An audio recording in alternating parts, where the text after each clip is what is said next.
성공을 향해서 정말 열심히 달려가고 계시죠? 근데 있잖아요. 그 눈부신 성공, 바로 뒤에 생각지도 못한 함정이 숨어 있다는 거 혹시 알고 계셨나요? 오늘은 바로 그 빛 뒤에 드리워진 짙은 그림자, 그러니까 비즈니스 성장의 어두운 면에 대해서 한번 제대로 파헤쳐 보려고 합니다. 참 이상하죠?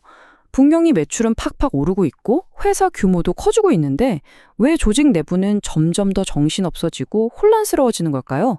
이게 그냥 우리가 운이 없나 보다 할 문제가 아니라는 겁니다.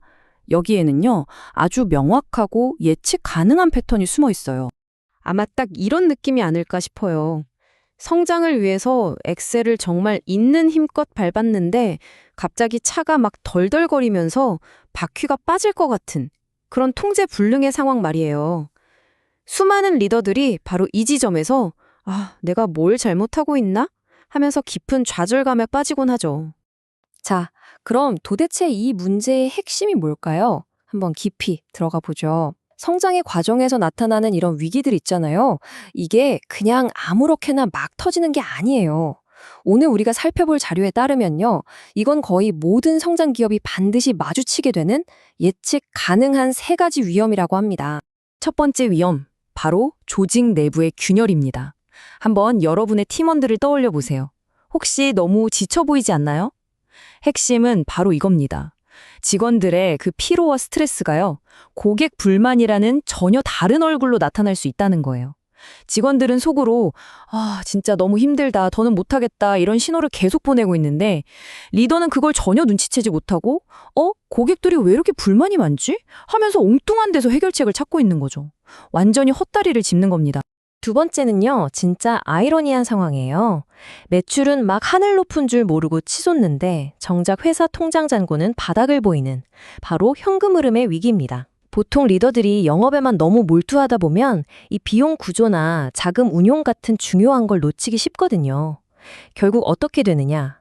팔면 팔수록 오히려 손해가 나는, 말 그대로 회사를 파산으로 몰고 가는 끔찍한 함정에 빠지게 되는 겁니다. 그리고 이런 문제들은 결국 세 번째, 어쩌면 가장 개인적이고 아픈 위험으로 이어지게 됩니다. 오로지 돈을 버는 것, 외적인 성장에만 매달리다 보면요, 그 성공의 그림자가 점점 짙어지기 시작하는 거죠. 겉으로는 풍요로워지는데 내면은 오히려 텅 비어버리는 마음의 빈곤 상태에 빠지게 되는 겁니다. 바로 가정의 붕괴입니다. 정말 안타깝지만 사업이 성공할수록 가정이 무너지는 건 너무나도 흔하게 나타나는 패턴이에요. 리더 본인은 내가 다 가족 먹여 살리려고 이렇게 열심히 일하는 거다라고 생각하죠. 하지만 가족들 입장은 완전히 다릅니다. 버려졌다고 느끼고 정서적인 교감 없이 고통받는 거예요. 특히 아이들은 그 불안감을 비행이나 혹은 은둔형 외톨이가 되는 걸로 표출하기도 합니다. 자, 이제부터가 진짜 중요합니다. 관점을 완전히 바꿔야 해요. 지금까지 우리가 얘기했던 조직 문제, 돈 문제, 가정 문제, 이건 전부 겉으로 드러난 현상일 뿐이에요. 진짜 근본적인 원인은 다른 데 있습니다. 바로 리더, 당신의 내면에 숨어 있다는 거죠. 이 문장 정말 충격적이지 않나요? 사람이 성장하지 못하는 건 능력이 없어서가 아니라 리더가 원하지 않기 때문이다. 이게 무슨 말이냐면요. 수많은 리더들이 자기도 모르는 사이에, 그러니까 무의식적으로 팀원들이 크는 걸 막고 있다는 겁니다. 아니 도대체 왜 그러는 걸까요? 그 심리적인 이유를 파고 들어가 보면요.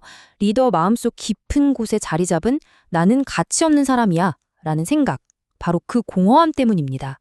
직원들이 나에게 의존하고 리더님 없으면 안 돼요 라고 해야만 내 존재 가치를 겨우 확인받을 수 있는 거예요. 그래서 자기도 모르게 직원들이 독립하지 못하도록 계속 미숙한 상태로 곁에 묶어두려고 하는 거죠.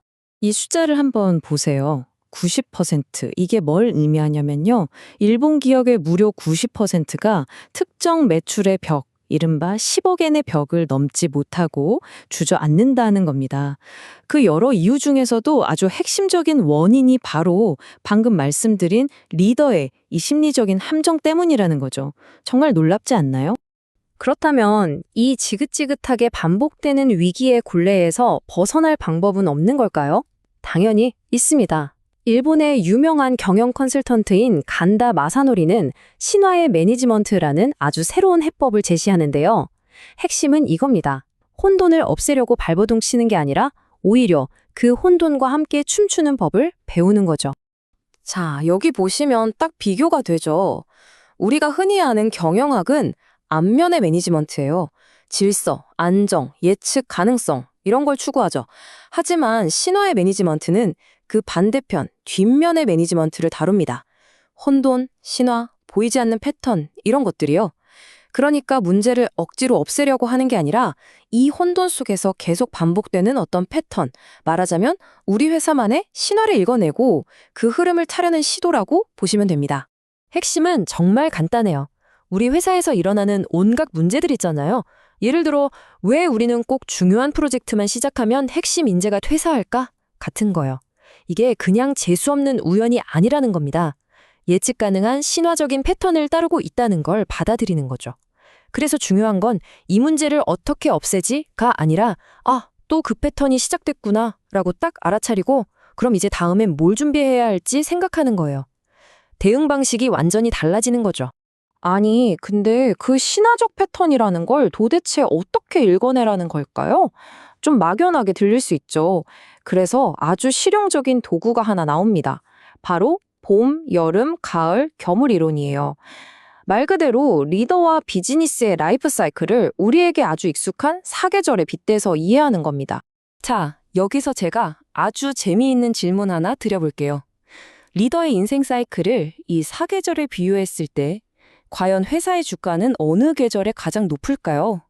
보통 생각하면 막 에너지가 넘치고 성과가 빵빵 터지는 여름이라고 생각하기 쉽잖아요. 그런데 놀랍게도 정답은 겨울입니다. 네, 바로 그 겨울이요. 모든 데 꽁꽁 얼어붙고 활동이 멈춘 것 같은 바로 그 시기 말입니다. 정말 의외죠? 도대체 왜 가장 힘들어 보이는 겨울에 주가가 최고점을 찍는 걸까요? 바로 이 문장에 그 비밀이 담겨 있습니다. 부는 노력이나 노동 시간에서 나오는 게 아니라 스토리를 그려내는 순간에 나타난다. 그러니까 겨울이라는 시기는요, 밖으로 막 뛰어다니는 시간이 아니라 조용히 멈춰서서 우리는 다음 봄에 어떤 꽃을 피울 것인가 하는 근본적인 질문을 던지는 시간이라는 거예요. 바로 이때 만들어내는 새로운 비전, 새로운 이야기, 즉 회사의 다음 신화가 사람들에게 엄청난 기대감을 주는 거죠. 당장의 매출이 아니라 그 미래의 스토리에 대한 가치가 주가를 폭발시키는 겁니다. 자, 이제 이 질문을 여러분께 드리고 싶습니다. 지금 여러분의 비즈니스, 여러분의 삶에서 반복되고 있는 그 문제들, 그 혼돈 속에는 과연 어떤 이야기가, 어떤 신화가 숨어 있을까요? 그 패턴을 읽어내는 바로 그 순간, 여러분은 더 이상 혼돈에 끌려다니는 게 아니라 오히려 그 거대한 파도를 멋지게 타는 서퍼 같은 리더가 될 수 있을 겁니다.